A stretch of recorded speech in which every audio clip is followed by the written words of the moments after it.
বিলোনিয়া মল opening হয়েছে তো সবাই জানো, আশা করি সবাই আইসো। অনেকজন একদম ঝিকমিকি লাইট লাগাইয়া ফুল ছিটাইয়া একদম অন্যরকম। বাঙালি হলো এমন একটা প্রাণী, এমন কোনো জায়গার নাই মানে যেখানে বাঙালি যায় হাজির হতো না। তো সেম ইয়ানো আয়া হচ্ছে সবাই, আমরাও গেছি। কি এমন আছে দেখার আগ্রহে যায়া দেখি, এটা তো মল আর মল নাই, মেলা হইয়া গেছে, শুধু মানুষ আর মানুষ। সেবা মন্দিরের উৎসবের মানুষ মানে সব ইয়ানেই আয়া হচ্ছে, এত পরিমাণে মানুষ। তারা যে ওপেনিং করছে এত ক্লিন আছিল সব কিছু, মনে হয় যে সেকেন্ডের মধ্যে সব আবার ময়লা হয়ে গেছে। এইদিকে আমার ভাইয়ের লগে দেখা হয়ে গেছে, ভাইয়ের বন্ধু। কি কিনবো এটাই বুঝতেছি না, শুধু দেখতেছি মানুষ আর মানুষ, মানুষের মেলা।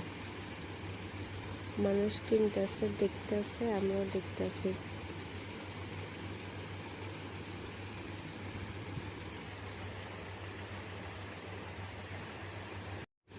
আরে ভাই, সবসময় কিনতে হয় এমন কোনো কথা নাই, মাঝে মাঝে একটু দেখলেও মনটা ভালো লাগে, খুশি খুশি। কি এমন উঠাইছে, তবে ভালোই মনে হলো। সব কিছু এক জায়গায় যাইলে অনেক কিছু পাওয়া যাব, কিন্তু সাধারণ দোকানের অনেক লস আর কি।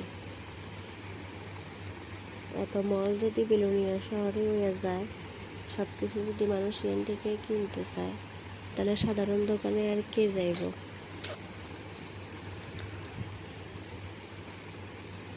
জুতা জামা সব সব মানে কি চাই সব কিছু এ মলে হন যায়, এটাই সুবিধা। কিন্তু সুবিধা হইলো সবার তো আর সাধ্যের মধ্যে থাকতো না, যারা সাধ্যে কুলাইব তারাই যাইব। মল জিনিসটা সবার লেগে হয় না, যাই টুকটাক পছন্দ মতো কিছু থাকলে কিনা হয়, নাহলে কিনা হয় না। আর এদিক দিয়ে আমার ভাগ্নে কমে 1 ঘন্টা ধরে শুধু খুঁজতে আসছে কি লইব, তাইও জানে না, খুঁজিয়ে পান না কি লইব।